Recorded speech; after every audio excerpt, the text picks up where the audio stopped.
Bismillahirrahmanirrahim. Alhamdulillahirabbil alamin. Wassalatu wassalamu ala asyrafil anbiya'i wal mursalin Sayyidina wa maulana Muhammadin wa ala alihi wa ashabihi wa man tabi'ahum bi ihsanin ila yaumiddin, amma ba'du.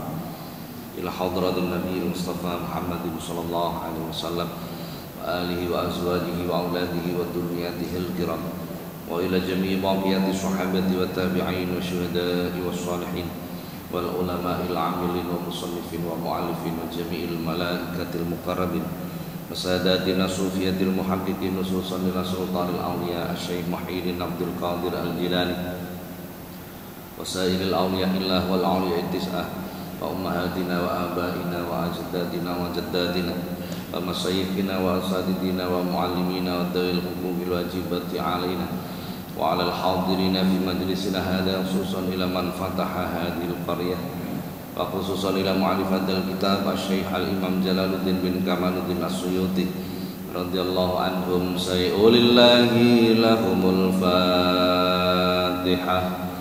A'udzu billahi minasy syaithanir rajim. Bismillahirrahmanirrahim. Alhamdulillahi rabbil alamin. Ar-Rahmanir Rahim. Maliki yaumiddin. Iyyaka na'budu wa iyyaka nasta'in. Ihdinas siratal mustaqim. Siratal ladzina an'amta 'alaihim ghairil maghdubi 'alaihim waladdallin. Amin. Para jamaah, alhamdulillah pagi hari ini kembali kita dipertemukan Allah di majelis yang penuh dengan keberkahan ini. Mudah-mudahan setiap aktivitas kita dicatat oleh Allah sebagai amal soleh. Amin Allahumma amin. Para jamaah, kita lanjutkan kajian kita menerangkan tentang keutamaan zikir. Al-Babul Hadi wal Isruna, bab 21. Hadis nomor 2 insyaallah. Bismillahirrahmanirrahim. Qala al-musannif rahimahullah ta'ala wa nafa'ana Allah bihi wa bi 'ulumihi wa 'ada 'alaina bi barakatihi wa asrarihi wa karamatihi fid dharain amin. Wa qala sallallahu alaihi wasallam lan dawuh Kanjeng Nabi sallallahu alaihi wasallam, afdhalul dzikri utawi utamane zikir iku al-khafiyu, rupane zikir kang samar, zikir sirri.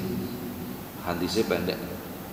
Wa fi riwayatin, sebagian riwayat menyebut afdhalu dzikri al-khafiyu wa khairur rizqi ma yakfi. Sebaik-baik zikir adalah zikir yang samar. Sebaik-baik rezeki adalah rezeki yang cukup. Redaksi lain begitu. Baik, sekarang kita bahas dulu. Sebaik-baik zikir adalah zikir khafi, zikir yang samar. Bagaimana zikir yang samar itu? Zikir yang tidak tampak. Itu sebaik-baik zikir. Untuk memahami bagaimana zikir yang samar itu, ada hadis yang lain. Rasulullah mengatakan, "Adzikru ladzi la tasma'uhul hafadhah yazidu ala dzikrul ladzi tasma'uhul hafadhah sab'ina dzikfan." Zikir yang tidak didengar oleh malaikat hafadhah itu lebih tinggi dibandingkan zikir yang didengar oleh malaikat hafadhah sab'ina dzikfan, 70 kali lipat. Redaksinya seperti itu, redaksi hadis. Zikir yang tidak didengar malaikat hafadhah. Malaikat hafadhah itu malaikat yang bagian nyateti amal. Lu bukan raqib atid. Ya, raqib atid itu koordinator. Jadi ada koordinator, ada anak buah. Zikir yang tidak didengar oleh malaikat hafadhah dibandingkan yang didengar itu nilainya 70 kali lipat lebih tinggi yang tidak didengar. Piye malaikat kok ora krungu itu terus piye? Ini njaluk diperiksa nopo piye kira-kira ngono. Qala al-Manawi, Qila aradu bidzalika adzikru tabdir wa tafkir. Yang dimaksud dengan hal tersebut zikrul khafi adalah zikrut tabdir wa tafkir, adalah zikir dengan cara merenung dan berpikir. Jadi kembali, jadi definisinya jangan lupa, zikir itu artinya ingat kepada Allah. Jadi zikir yang tidak didengar malaikat itu lebih tinggi 70 kali lipat. Yang dimaksud adalah tadbir wa tafkir, merenung dan berpikir tentang ayat-ayatnya Allah. Malaikat tidak mendengar bukan berarti tidak mengetahui. Beda ya. Tidak mendengar bukan berarti tidak mengetahui. Beda. Jadi zikir yang menggunakan tadbir wa tafkir itu memang luar biasa. Kita kembangkan lagi. Dalam Al-Qur'an Allah Subhanahu wa taala berfirman. Ya piye kaitannya? Inna fi khalqis samawati wal ardi wa ikhtilafil laili wan nahari la ayatil liulil albab. Sesungguhnya dalam penciptaan langit dan bumi, pergantian siang dan malam. Apa pergantian siang malam ini? Perubahan, siklus perubahan yang terjadi terus menerus. Pergantian siang dan malam, semua teratur rapi. La ayatil liulil albab, terdapat tanda-tanda kebesaran Allah, kekuasaan Allah bagi ulul albab. Siapa ulul albab itu? Terjemah paling gampang, terjemah paling mudah. Ulul albab itu adalah orang yang mau menggunakan akalnya, bukan orang yang berakal. Keponokalane wong itu duwe akal tapi ra gelem gawe, begitu nih. Orang yang mau menggunakan akalnya, harus diterjemah begitu supaya pas. Lah akal itu makhluk Allah yang paling mulia. Dalam proses penciptaannya, jadi setelah akal itu diciptakan, akal itu ditanya oleh Allah, ya aklu man anta wa man ana, akal kamu itu siapa, aku itu siapa. Maka akal menjawab, anta rabbi wa ana abduka dhaif, engkau adalah Tuhanku dan aku hambamu yang dhaif. Ya aklu ma khalaqtu khalqan a'azza minka, kata Allah, wahai akal, aku tidak akan menciptakan makhluk yang lebih mulia daripada dirimu. Lah kemudian akal ini ditemplekke tenggene manungsa, tenggene kula jenengan. Akhirnya manusia keseret menjadi makhluk yang mulia. NB dengan catatan mau menggunakan akal. Nafsu juga begitu.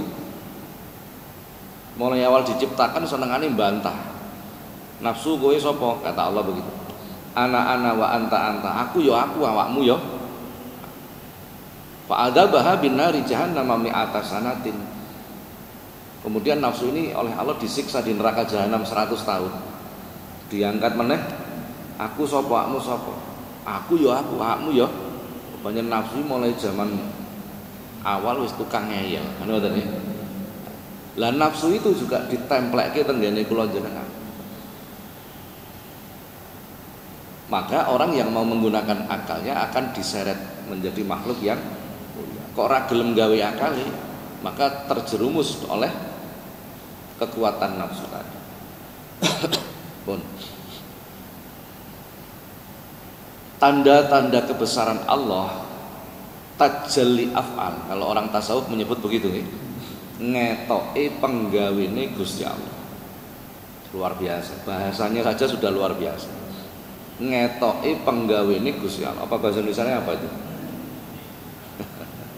Allah menampakkan perbuatannya. Betul lah, kurang lebih begitulah. Tajalli af'al namanya. Allahu yatajalla bi af'alihi. Allah menunjukkan perbuatan, penciptaan langit bumi, pergantian siang dan malam. Berarti di dalamnya itu bumi muter, sehingga diselimuti oleh oksigen, sehingga ada panas ada malam, sehingga tumbuhan bisa tumbuh, hewan bisa berkembang biak. Coba awan terus, coba bengi terus, dan lain sebagainya. Panjang sekali lagi. Ayatil ulil albab, terdapat tanda-tanda kebesaran Allah bagi orang yang mau menggunakan akal. Ini terjemah paling mudah. Kalau orang berakal, semua orang berakal, tapi tidak semua orang mau menggunakan akal. Siapa ulul albab itu? Ngeten. Ulul albab, lub, akar katanya lub. Ulul albab itu orang yang punya lub, orang yang mau menggunakan lub. Lub bahasa Arab. Di dalam kolbu itu ada ilmu, ada nafsu, ada akal, ada basiroh, mata hati. Dari semua macam-macam yang ada di dalam kolbu, itu ada satu titik di tengah yang paling utama, namanya lub. Namanya lub. Ini yang menjadi raja dalam kolbu kita. Lub itu bagian utamanya akal. Bagian utamanya akal. Sudah. Orang yang mau menggunakan lub, menggunakan akal, terjemah paling mudah saja, akal. Itu mempunyai tanda. Terusannya ayat. Siapa ulul albab itu? Alladzina yadhkurunallaha qiyaman wa qu'udan wa 'ala junubihim wa yatafakkaruna fi khalqis samawati wal ard. Rabbana ma khalaqta hadza batila subhanaka faqina 'adzabannar. Ini tanda-tanda orang yang mau menggunakan akal. Alladzina yadhkurunallaha, orang yang senantiasa zikir. Loh. Orang yang mau menggunakan akal itu mempunyai ciri. Alladzina yadhkurunallaha, menggunakan yadhkuru. Bukan dzakiruna, bukan. Ini dalam ilmu tasrif. Alladzina rupane wong akeh yadhkurunallaha kang tansah zikir. Napa tansah zikir? Selalu zikir kepada Allah, qiyaman ketika berdiri, beraktivitas, bekerja, qu'udan ketika duduk, tenguk-tenguk nang warkop dan lain sebagainya. Wa ala junubihim, ketika berbaring, istirahat, tidur, mereka selalu zikir. Itu tanda orang yang menggunakan akal. Nek ndelok tanda ini kula njenengan katut ora kula. Insyaallah sedilo meneh, ngoten ya. Amin. Semoga-moga wae lah. Masyaallah. Itu tanda orang yang mau menggunakan akal. Maka dalam hadis yang lain diriwayatkan oleh Sayyidatuna Aisyah, karena Nabi sallallahu alaihi wasallam yadhkurunallaha fi kulli ihyan. Rasulullah itu berzikir kepada Allah pada setiap keadaan. Setiap keadaan. Ini kalau jenengan kan diajari oleh Rasulullah itu. Gawe klambi maca donga, nyopot klambi maca donga. Napa dongane gawe klambi niku? Wis ngono lah pokoke nggih. Mlebu jeding maca donga, metu jeding maca donga, arep maem maca donga, bar maem maca donga, metu omah maca donga. Napa boleh? Semua baca doa. Betul kan? Ini kita diajarkan untuk ingat Allah. Lu ngarep kumpul bojoe kon maca donga, nggih mboten? Sampeyan ya sik kober ngoten nggih. Kober maca donga maksude. Lho betul nggih mboten? Nggih. Artinya kita diperintah untuk ingat Allah pada setiap Rasulullah sudah, wah itu sudah kita membayangkan saja kesulitan. Zikir yang dilakukan Rasulullah itu bukan tiap tarikan nafas, bukan. Setiap detak jantung. Tarikan nafas itu mesti rodok gampang. Rodok, mboten gampang, rodok. Sih, beda nggih. Setiap detak jantung. Nih, Rasulullah itu seperti itu. Ada satu bait dalam kitab Maraqil Ubudiyah yang menerangkan salah satu ciri-ciri Rasulullah. Ada bait itu menarik sekali. Antara lain baitnya begini. Wa qalbuhu lam yanam wal ainu qad na'asat wala yuradhilluhu bisyamsi fatani. Jadi ini nek cara di pesantren ini sifat-sifat khusus Rasulullah ini. Gue nak digawe puji-pujian berasar, beradan puji-pujian gawe iki. Kampungnya diparingi selamat saka bencana. Sampai begitu keutamaan. Ini dibaca nek berasar di pesantren. Berhubung jenengan gak neng pesantren ya ora tau maca iki kan begitu. Mafhumnya kan begitu. Wa qalbuhu lam yanam, hati beliau tidak pernah tidur. Wal ainu qad na'asat, walaupun mata beliau tidur. Ini Kanjeng Nabi sehari ini ku atine tetap dikir. Piye? Masyaallah. Nun saya ini hanya sekedar tahadus bi nikmah mawon.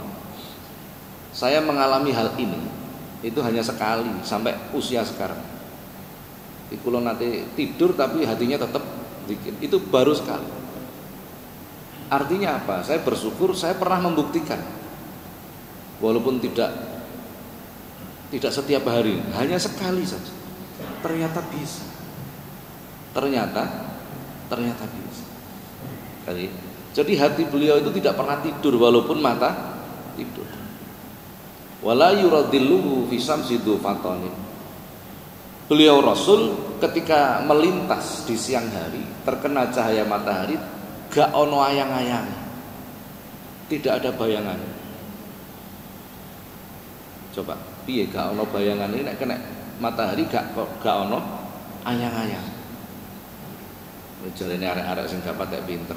Lah padha mbek demit Pak, ngawur nek ngono. Ndak begitu. Karena Rasulullah itu nurun faqakullah nur, cahaya di atas cahaya. Semesta ini diciptakan dari nur Muhammad. Semesta, surga, neraka, malaikat, arsy, kursi, langit, bumi, setiap makhluk itu bahan bakunya nur Muhammad. Hadis itu. Sehingga ketika cahaya matahari menerpa diri Rasulullah, padangi cahaya matahari itu kalah padang karo cahayane Rasulullah. Kira-kira justru matahari ini yang belakangnya ada bayangannya, kira-kira malah begitu. Karena lebih terang Rasul. Itu sifat khusus. Gitu. Jadi kalau kita ingin meniru Rasulullah harus cinta pada Rasulullah. Ingin cinta Rasulullah ya kudu kenal Rasulullah. Bah itu di sifat-sifat itu luar biasa. Rasulullah itu nek napa nggih? Nuwun sewu. Buang kotoran. Contohnya meludah. Itu tidak tampak bekasnya. Ora ono bekas. Piye? Jenengan bayangke piye? Gak ono bekas iku piye? Jadi begini, Rasulullah itu kalau meludah itu ke kiri Rasulullah. Sudah menjadi kebiasaan. Ke kiri dan itu menjadi sunnah. Ke kiri. Tapi nek jenengan dadi sopir aja pisan-pisan nek ngidu jeraganmu ngamuk kan begitu nggih ya ana nggone dhewe-dhewe. Rasulullah itu kalau meludah, contoh buang kotoran meludah. Sebelum ludah beliau menyentuh bumi ini buka. Ketika ludahnya masuk, buminya nutup lagi. Piye? Bedone atono mboten kalih jenengan. Wis pola. Lo jenengan gak ngidu ae kotorane ketok kabeh, ngiler ra karo-karuan. Itu Rasulullah. Jadi kalau kita ingin meniru Rasulullah itu ya harus kenal Rasulullah. Nek ra kenal terus piye? Ini detail sekali itu. Kalau ada kitabnya sendiri tentang Sama'ilul Rasul, tentang kemuliaan Rasulullah. Ada kitabnya sendiri. Luar biasa. Sahabat. Itu zikir yang dilakukan Rasulullah. Jadi tanda orang yang mau menggunakan akal adalah selalu zikir kepada Allah. Wa yatafakkaruna fi khalqis samawati wal ardi. Mereka orang-orang yang mau menggunakan akalnya selalu memikirkan ciptaan Allah yang ada di langit dan di bumi. Ini kalau terjemah paling mudah, delok Lombok awale ijo dadi oren, dadi abang. Iki umpama nek gawe sumbo ngono tek sumbo pira. Ngono nggih. Ingat kepada Allah. Ini hal paling mudah ini. Hal paling mudah. Allah menurunkan hujan sehingga bertumbuh kembang kehidupan di atas bumi. Ini mudah. Berpikir tentang ciptaan Allah itu tidak hanya ini. Tidak hanya ini. Contoh, panjenengan sikile loro. Sikil loro niku termasuk makhluk ciptaan Allah. Kira-kira maksudnya Gusti Allah apa ya? Kok aku dikei sikil angel mboten. Ini tanda orang yang mau menggunakan akal. Aku wayah ngaji kok karo Gusti Allah dikei ngantuk wae. Apa ya kira-kira? Karepe Gusti Allah. Aku nek wiridan kok gak betah suwi. Tapi nek ndelok bal-balan kok betah. Apa ya kira-kira karepe Gusti? Lah ini tafakur. Jadi tidak hanya melihat gunung yang menjulang tinggi, langit yang tidak beratap, nah, tidak hanya itu. Sampai sedetail setiap kejadian yang kita temui itu dipikirkan. Itu tanda orang yang mau menggunakan akal.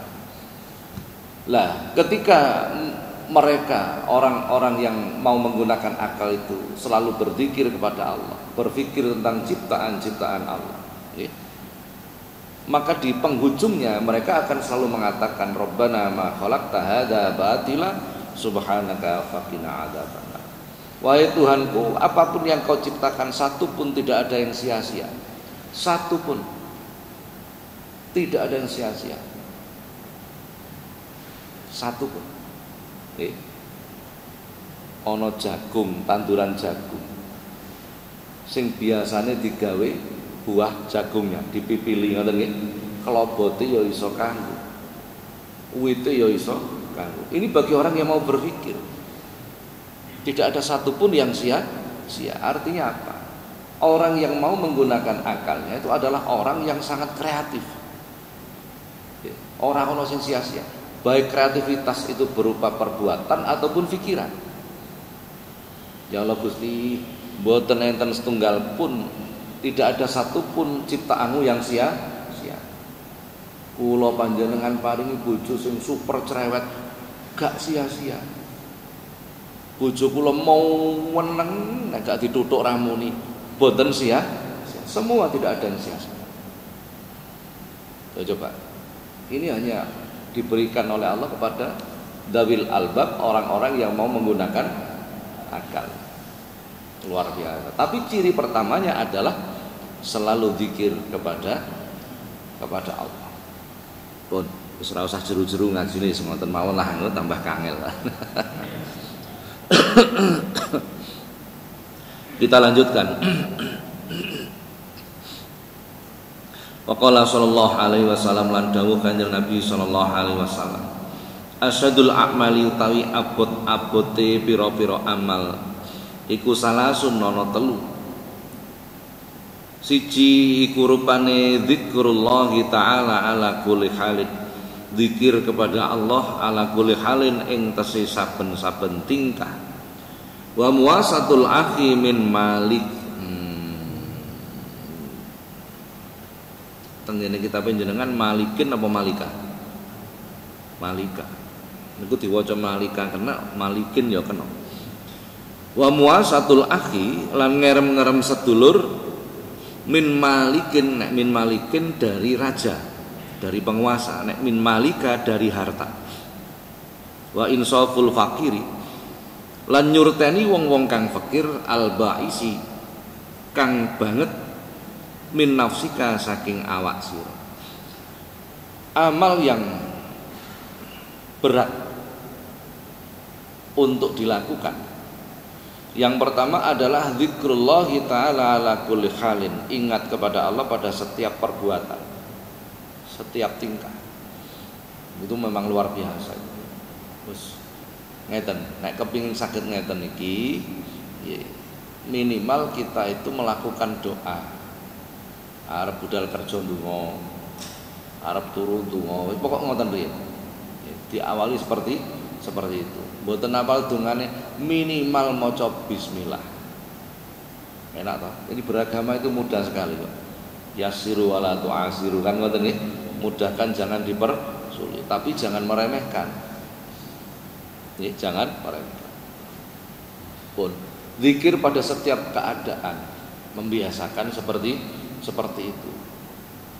Tidak bisa zikir dalam pengertian hakiki, pikirannya hatine ora iso zikir, minimal lisan kita yang mengucapkan, minimal lisan kita yang berzikir, sudah itu minimal sudah.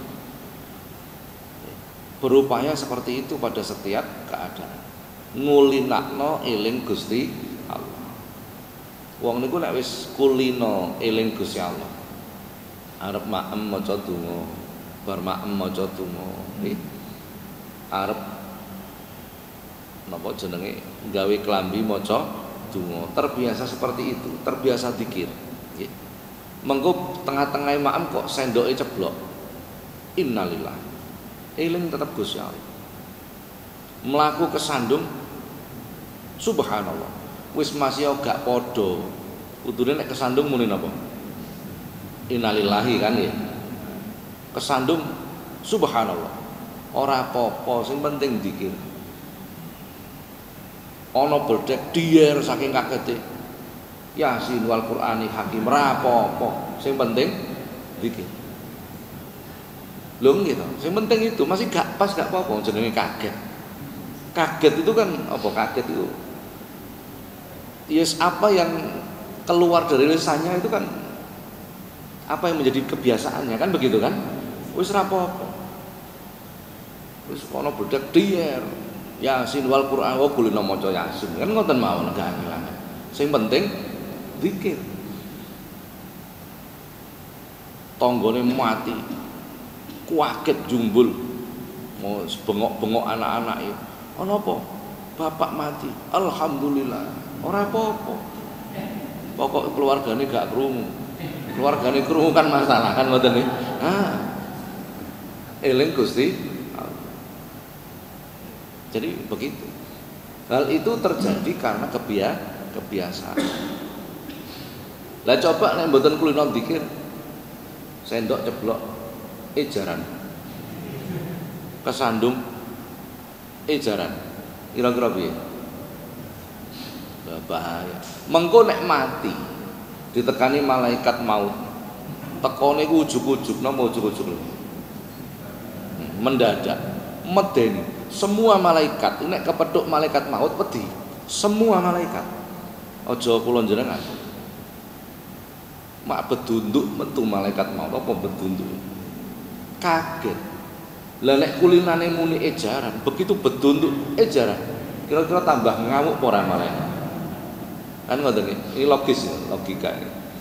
Tapi nek kula njenengan kulino zikir, begitu kaget kepethuk malaikat maut, langsung sing metu Yasin wal Qur'an langsung paham. Weh bola dhewe. Lah kan gitu nggih. Betul. Jadi annasu yamutuna ala ma'asu. Manusia itu mati mengikuti kebiasaan ketika hidup. Dalil lagi hadis nggih. Annasu yamutuna ala ma'asu. Manusia itu mati mengikuti kebiasaan ketika hidup. Makanya ayo ngulinakno nglakoni kebagusan. Sing kulino sedekah. Tiada hari tanpa sedekah. Esuk sedekah, awan sedekah, sore sedekah, bengi sedekah. Wis pokoke sedekah terus kulino. Begitu ketemu malaikat maut kaget sedekah.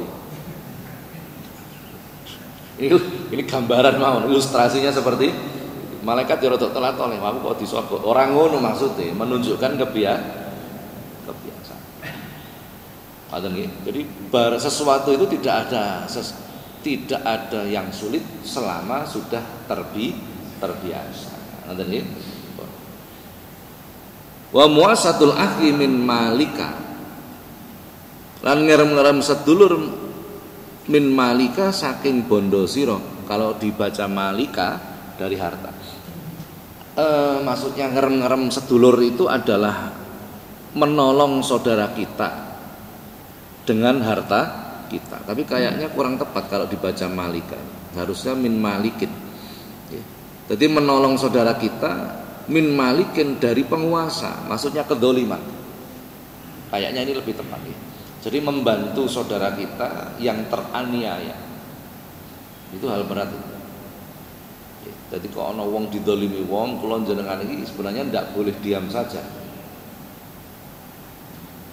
Selama kita mampu membantu. Ngoten nggih. Selama kita mampu membantu. Itu juga pekerjaan berat. Sementara di zaman ini yang mulai terbangun adalah sifat ego. Dewe-dewe. Kan begitu kan? Kepedulian mulai hilang.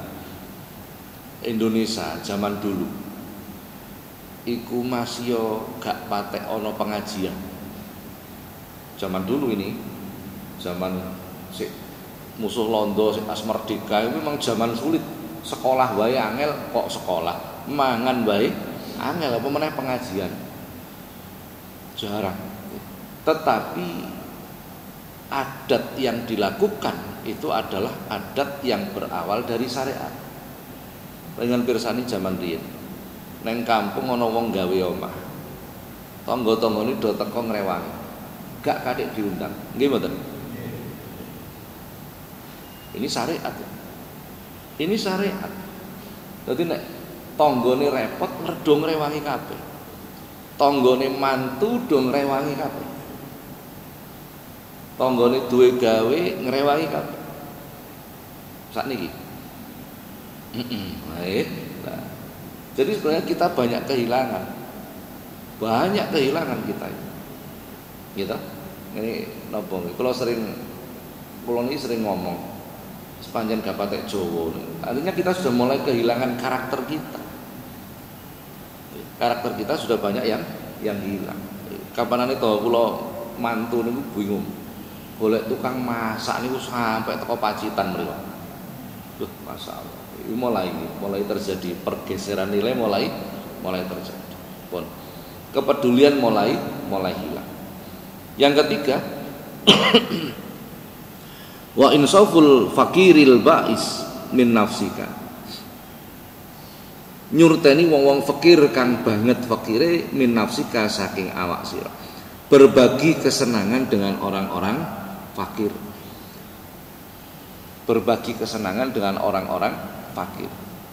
Nyurteni niku ikut merasakan. Ikut merasakan wong-wong sing susah. Rasulullah mengatakan al-muslim, seorang muslim itu kal jasadil wahid, seperti tubuh yang satu. Kok dulure loro melu loro. Kok dulure seneng melu seneng. Nah sementara niki kula jenengan saudara kita muslim loro gak krasa blas. Gak usah ngomong Palestina. Kemoncolen cak. Napa kemoncolen? Kemelipan. Ngomong tanggane dhewe mawon. Kita itu kadang piye? Obsesi kita itu kadang terlalu tinggi. Bukan berarti saya tidak support urusan Palestina, tidak begitu. Beragama itu tidak begitu. Nah, kula ndongake Palestina itu setiap waktu. Lho nggih. Tetapi yang menjadi kewajiban utama kita adalah yang terjangkau oleh kita. Coba panjenengan pirsani zakat.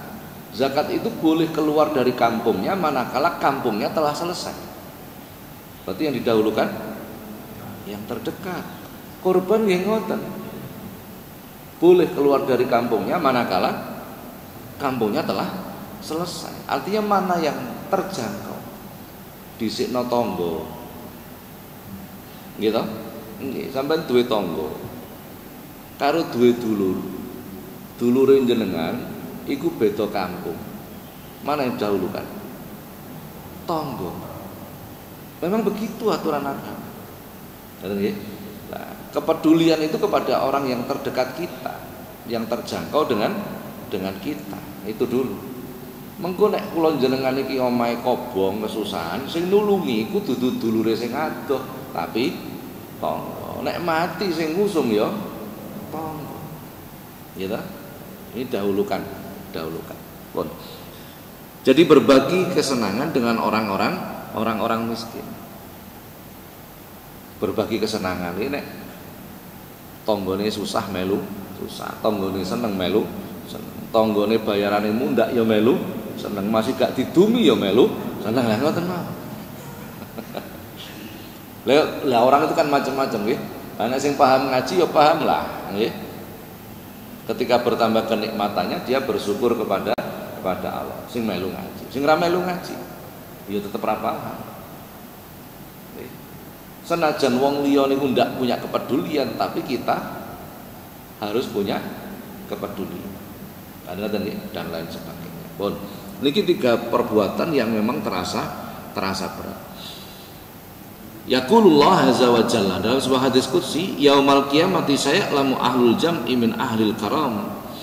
Besok ketika hari kiamat Allah itu akan memperkenalkan segolongan orang yang disebut merekalah orang-orang yang mulia. Dikumpul. Kemudian Allah memperkenalkan kepada semua manusia. Iki lho wong-wong sing mulya. Fakila, kemudian sahabat bertanya pada Rasulullah, wa man ahlul karam ya Rasulullah? Siapa orang-orang yang mulia itu wahai Rasulullah?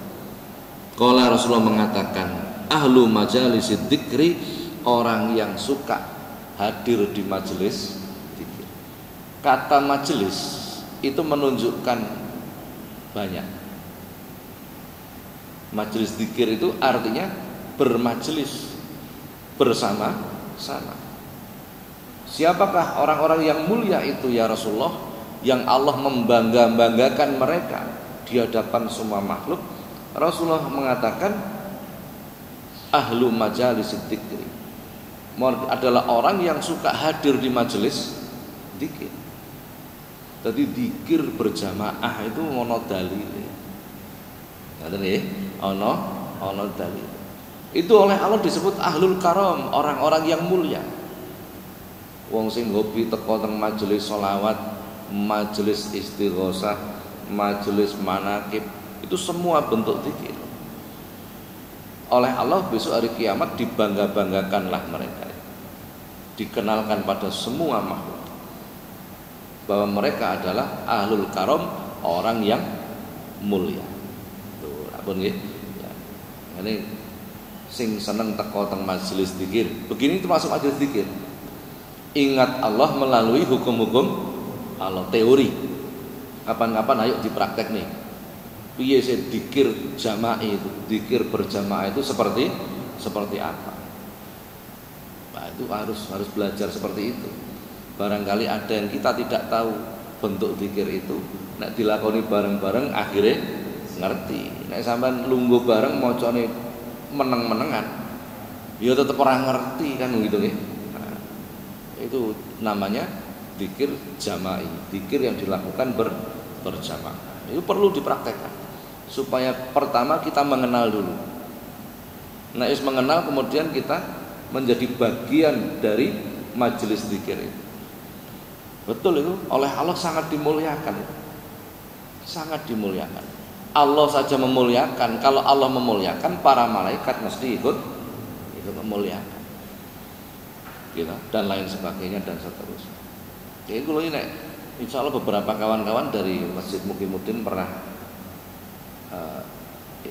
bersama-sama ziarah. Panjenengan pirsani, kalau nek ziarah niku nek ndelok kanca, dikire kok alon, mesti kula seneni. Napa kok ngoten? Nek kowe zikirmu alon, mengko keturun, mesti begitu. Nggih. Gusti Allah niku kan pirsa, Pak. Ora usah banter-banter, Gusti Allah nggih tetep krungu. Iya, nek Gusti Allah ya tetep krungu wae. Awakmu sing ra krungu, ngoten lho. Jadi minimal kita tunjukkan semangat kita lah.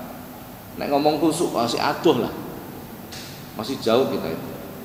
Minimal kita itu dapat pahala dari nilai kesungguhan kita. Sudah. Minimal seperti itu. Nah, betul kalau yang menekuni dunia thariqah, dunia tasawuf itu ketika mereka minal muqtadiin, apa muqtadiin itu kawitan, peringkat dasar lah gitu ya. Mereka zikirnya diwajibkan dengan menunjukkan kesungguhan. Jadi kalau kanca-kanca nek maca zikir la ilaha illallah, la kula seneni. Kowe nek maca zikirmu ngono, kowe maca 11 ora apa-apa. Nek maca 100 letoy napa letoy. Lha betul lah, Masya Allah. Orang-orang yang ahli thariqah itu zikir itu dilewatkan pada 7 titik latifah. La ilaha illallah. Itu melewati 7 titik latifah. Wah, tambah angel mana. Wis pokoke ngono lah ya. Pokoke ngono. Itu zikir sing dielmoni. Nah, ini kita kan baru masuk pengenalan zikir itu apa dan apa fadilahnya, kan baru begitu ya. Nanti kalau sudah masuk pada zikir la ilaha illallah itu dihentakkan, dihujamkan pada latifah qalbi yang di dalamnya terdapat macam-macam nafsu. Sehingga ketika lafaz Allah itu dimasukkan dalam hati, nafsu itu dibayangkan hancur karena dan lain sebagainya. Ono ilmune dhewe tiba. Pun sampai mriki riyen wis kula ngomongi tambah ngambrak, tambah angel-angel kowe. Barangkali ada pertanyaan dipersilahkan. Masih tentang keutamaan zikir. Monggo. Nggih, monggo.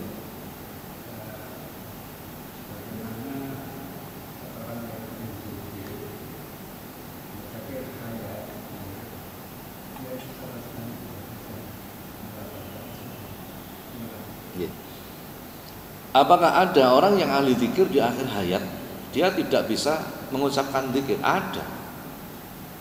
Ya karena zikirnya hanya lisan, bukan ahli zikir itu. Membaca zikir dan berzikir itu berbeda. Kan begitu kemarin ya. Kalau ahli zikir pasti bisa. Dia itu orang ahli ibadah, Pak, ahli zikir, Pak. Tapi ketika akhir hayat itu tidak bisa ingat Allah karena berani dengan orang tuanya. Itu namanya bukan ahli zikir. Dia berani dengan orang tua itu lupa dengan Allah, lupa dengan hukum-hukumnya Allah. Kan tidak boleh. Hukukul walidain, durhaka pada orang tua kan tidak boleh. Kalau dia berani sama orang tua, durhaka dengan orang tua, berarti dia lupa kepada Allah, lupa dengan hukum Allah. Jadi kalau ahli zikir tidak bisa. Ketika dia nazak pasti bisa ingat Allah, pasti itu. Pasti. Dia zikirnya tidak pernah ketinggalan, Pak. Setiap acara di masjid pasti hadir. Tapi ketika nazak dituntun untuk zikir dia tidak bisa. Ternyata dia nyolongan, itu bukan ahli zikir. Kalau dia ahli zikir, dia mesti eling ngarep nyolong, hukumnya Gusti Allah gak oleh. Itu ahli zikir. Begitu, Pak. Ya. Jadi ahli zikir itu artinya jangan kita asumsikan lisan kita membaca zikir, tidak begitu artinya. Ingat hukum Allah dan lain sebagainya. Jadi kalau sudah kategori ahli, itu berarti sudah. Nah, kalau kita kan belum, kita masih membaca zikir, kita masih berteori lah begitu. Nonton Bapak. Ada yang lain mungkin? Iya.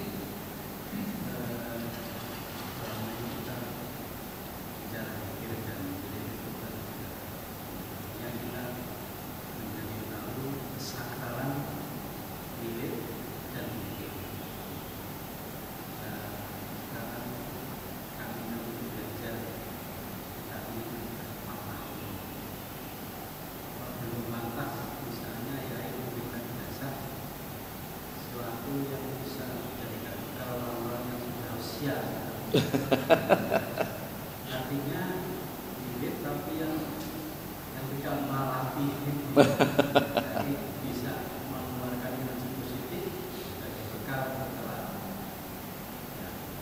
Nggih. Niki pertanyaane mboten penak. Apakah Yai menganggap belum cukup bagi kami? Kan gak enak nih. Mboten. Saya itu menurut saya itu tidak pernah medit urusan begitu. Betul, nun saya ini sekedar di majelis kami itu konco-konco itu saya berikan kebebasan. Kowe kepinginmu piye? angger sing tenanan tak ajan. Karena saya kadang itu merasa saya non sewu belajar pada banyak guru. Kok gak ono sing marisi? Saya itu merasa eman. Pikiran saya itu begitu. Kowe kepingin mempelajari ilmu tasawuf, monggo saya ajar semampu saya. Kowe kepingin belajar ilmu tabib, napa tabib? Pengobatan, monggo tak ajar semampu. Kowe kepingin ilmu kejadukan, napa kejadukan? Kanuragan, semampu saya. Betul itu, kanca-kanca saya gitu kan. Angger sing tenanan. Lho kadang ora tenanan. Pendiri JRA, bilang soal JRA mboten. Jam'iyah Ruqyah Aswaja. Tukang ngeruqyah, tukang buang demit, ngersi jin dan lain sebagainya. Pendirinya itu kan murid-murid saya. Murid-murid saya. Jadi apa ya? Lungono wae. Waktu dulu sebelum mendirikan itu. Wiridan moco iki, itu sebenarnya pelajarannya belum selesai. Dari seandainya saya bikin sebuah silabi gitu, persentase yang kita ajarkan itu baru kira-kira 10%. Terus karo kanca-kanca ini gawe grup terkenal. Padahal pelajarannya masih sangat jauh gitu ya. Tapi tidak apa-apa, tidak masalah. Terus nek ngomong ijazah amalan lah monggo lah. Ngersake sing nopo monggo. Insya Allah saya tidak. Saya suka berbagi. Malah itu deposito bagi saya. Deposito bagi saya. Ngersake nopo monggo. Ngersake sing panjenengan kok kepingin piye carane dadi wong sakti monggo. Tapi ge opo? Sakti nek ora duit-duit ya gak enak kan ngoten ya. Ngeten. Ini ijazah bisa diamalkan. Saya kecipratan ijazah niki suatu ketika saya diutus guru saya, kiai saya. Nulis amalan. Iki kirim neng Gus Dur. Guru saya itu gurunya Gus Dur. Pembimbing ruhaninya Gus Dur. Jadi Gus Dur itu ikut kiai saya mulai sik durung dadi apa-apa, sik dadi guru teng denanya. Jadi pembimbing ruhani Gus Dur itu kiai saya. Iki ana Gus Dur, saya ke Jakarta memberikan amalan itu. Itu berarti beliau Gus Dur sedang dalam masalah. Begitu wangsul, saya ngobrol sama kiai saya kecipratan amalan ini. Ringan tapi luar biasa, kan enak. Enteng tapi luar biasa. Amalan ini salah satu fungsinya adalah membersihkan energi negatif. Nah, ini yang penting dulu nih. Jadi kalau dzikir itu kan ada energi. Panjenengan ngamalke dzikir tanpa guru, masih sing diwaca ayat kursi, masih sing diwaca Fatihah, energinya negatif. Pasti itu. Pasti itu. Oke. Itu pasti terjadi. Kalau tanpa guru. Ngamalke wirid tanpa guru. Masih sing diwaca ayat kursi, sing diwaca Fatihah, sing teko demit. Pasti itu. Oke. Panjenengan ngamalke wirid oleh ijazah teko wong sing durung wayahe ngijazah. Berarti ngijazahi krana nafsu. Umpama saya memberi ijazah Dalailul Khairat. Saya belum waktunya. Ada beberapa tahap yang harus diselesaikan dulu. Tapi saya memberikan ijazah. Berarti saya memberi ijazah itu karena nafsu. Ingin dikenal saya itu orang yang ahli amalan. Karena nafsu. Maka pasti energi yang masuk negatif. Pasti. Jadi belajar wirid harus ekstra hati-hati. Kemarin sudah saya terangkan bedanya dzikir karo wirid, sudah saya terangkan. Sudah kembali. Niku bisa diamalkan. Bacaannya sederhana. La ilaha illallah Muhammadur Rasulullah astagfirullah. La ilaha illallah Muhammadur Rasulullah astagfirullah. Diulang-ulang. La ilaha illallah Muhammadur Rasulullah astagfirullah. Cara membacanya mengeluarkan suara walaupun pelan. La ilaha illallah Muhammadur Rasulullah astagfirullah, la ilaha illallah Muhammadur Rasulullah astagfirullah. Itu membersihkan energi negatif, baik untuk dirinya sendiri ataupun keluarganya. Waktu ini saya berikan Gus Dur, kiai saya matur, iki nek diwaca jin akan lari sejauh 2 mil.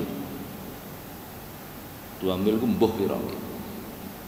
Itu energi negatif akan menjauh.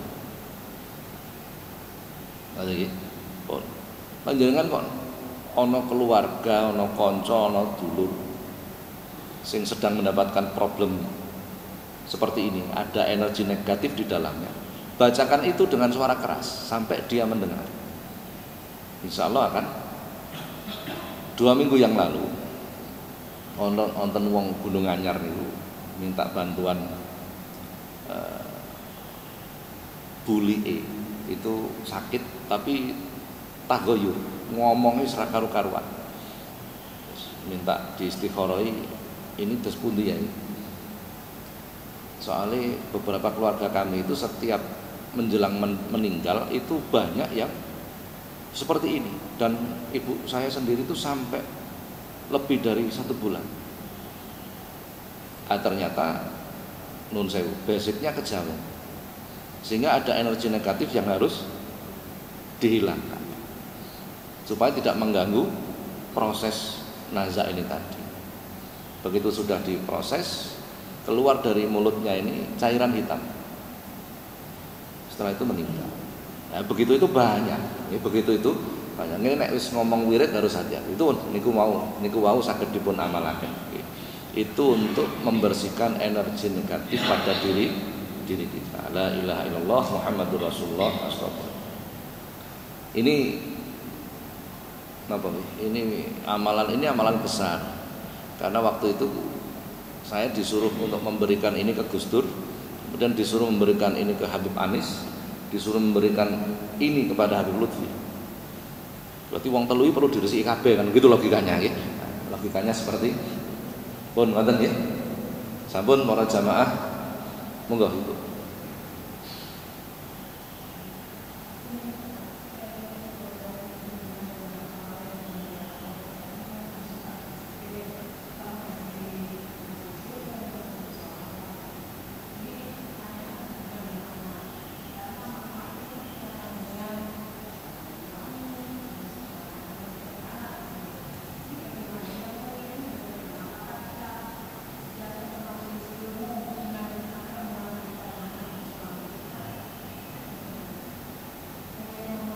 Okay. Kalau begini, pertanyaannya saya rubah. Kira-kira kita harus milih mana, makan atau minum? Pilih mana? Dua-duanya. Kita milih kedep atau ambekan? Ya, dua-duanya. Jadi beragama itu udkhulu fis-silmi kafah, masuklah dalam agama itu secara menyeluruh. Pilih ngrumat anak apa ngrumat bojo? Ya di rumah kabeh. Pilih sholat apa poso? Ya sholat ya poso. Lah bagaimana kita memanage itu? Nah ini yang penting. Bagaimana kita mengolah itu, mengatur. Jangan pernah menabrakkan itu. Menabrakkan kewajiban dengan kewajiban yang lain. Tidak bisa seperti. Jadi kita yang harus memanage itu semua. Nah, prioritaskan sesuatu yang utama dulu. Nek bojone, anake sik durung kena ditinggal, jangan ditinggal. Engko nek wis mulai kena ditinggal, silahkan ditinggal. Tapi sebaiknya tidak ditinggal, tapi justru diajak. Nah, selesai. Justru diajak. Wah, anake gak seneng wiridan. Piye carane? Le, Ibu terno. Nanti Bu. Rono acara majelis sholawat. Alasannya dikon ngeterno. Tapi engko Ibu ya tunggonono ya. Nah, akhirnya kan melok dhewe kan ngoten nggih. Itu tergantung kita memanagenya seperti apa. Begitu itu. Sampun para jamaah, insyaallah kita lanjutkan pertemuan yang akan datang. Mugi-mugi manfaat. Al-Fatihah.